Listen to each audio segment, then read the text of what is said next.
সবাইকে ধন্যবাদ। Bihar public service কমিশনের কে নিয়ে যেই এ একটি বিভ্রান্তি কিংবা তাদের গড়িমসি কিংবা তাদের সিদ্ধান্তের কারণে ছাত্রদের যেই দুর্ভোগ, ছাত্রদের উপর লাঠিচার্জ করা হয়েছে, যেই ছাত্ররা প্রোটেস্ট করছিলেন, তাদের দাবি-দাওয়া কি ছিল? তাদের দাবি-দাওয়া ছিল স্পষ্ট যে বিহার পাবলিক সার্ভিস কমিশন অর্থাৎ বিহারের যে সরকারি কর্মকর্তা কর্মচারী হতে গেলে যেই পরীক্ষার মধ্য দিয়ে উত্তীর্ণ হতে হবে, সেই পরীক্ষায় যেই প্রধান কমিশন যেই বিহার পাবলিক সার্ভিস কমিশনের যিনি প্রধান, তিনি যেই গড়িমসি কিংবা তিনার সিদ্ধান্তের কারণে এই অবস্থার সৃষ্টি হয়েছে এবং রাজনৈতিক হস্তক্ষেপ সবাই আশা করেছিলেন। অর্থাৎ বিহারের মুখ্যমন্ত্রী নীতিশ কুমারের আ দিকে অনেকে তাকিয়েছিলেন যে এই বিষয়টাকে কিভাবে তিনারা সুরাহা করবেন। বিশেষ করে ছাত্রের উপর যে লাঠিচার্জ করা হয়েছে, ছাত্র নেতৃবৃন্দ দিলীপ নেতা দিলীপকে গ্রেপ্তার করা হয়েছিল।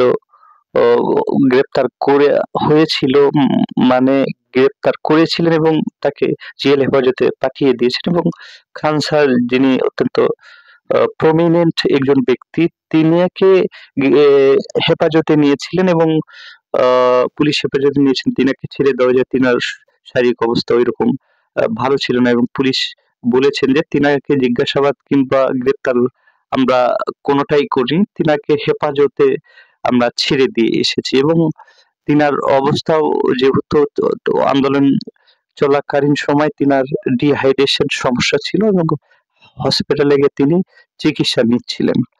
সে জায়গায় স্পষ্ট একটি আ কথা যে মানুষ কেন আসলে এই বিষয়টার প্রতি আন্দোলন সংগ্রামে তারা জ্বলে গেলেন।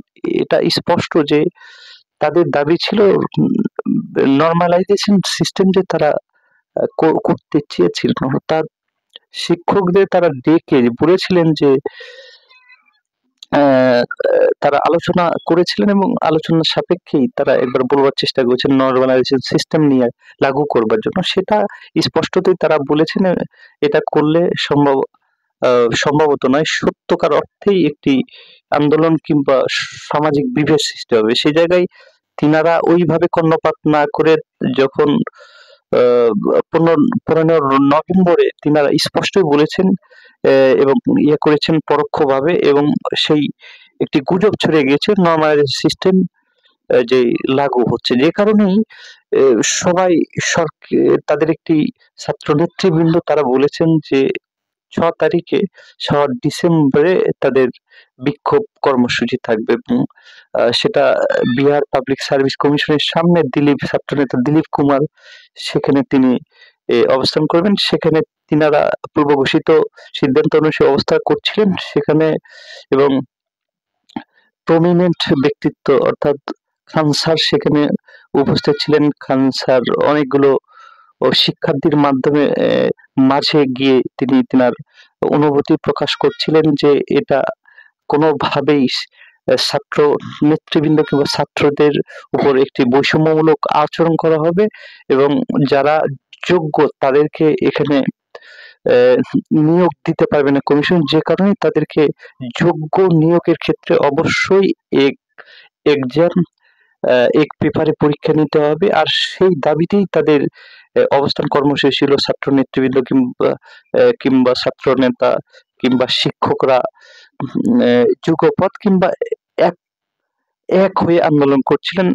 অ্যা আপনারা জানেন যে খান স্যার আন্দোলন করছিলেন গর্দানি বাগে আর আ বিহার পাবলিক সার্ভিস কমিশনের সামনে আন্দোলন করছিলেন দিলীপ কুমারের নেতৃত্বে এক একদল শিক্ষার্থী। তারা তাদের দাবি একই ছিল।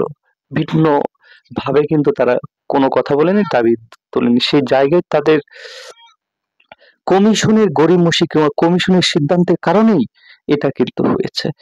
কমিশন সঠিক সময় সিদ্ধান্ত নিলে কিন্তু এ ধরনের হতো না। ছাত্র নেতৃবৃন্দ অনেকেই আহত হয়েছেন, অনেকেই এবং দিলীপ কুমারকে গ্রেপ্তার করে নিয়ে যাওয়া হয়েছে। এ জেল হেফাজতে পাঠানো হয়েছে। খান স্যারকে গ্রেপ্তার করা হয়েছিল। খান স্যারকে তার গ্রেপ্তার করা হয়েছিল। পুলিশ দাবি করছে গ্রেপ্তার করা হয়নি। তিনার শরীর অসুস্থ ছিল, যে কারণে তিনাকে নিরাপদ স্থানে পুলিশ তাকে ছেড়ে দিয়েছেন, এই ধরনের দাবি করছেন।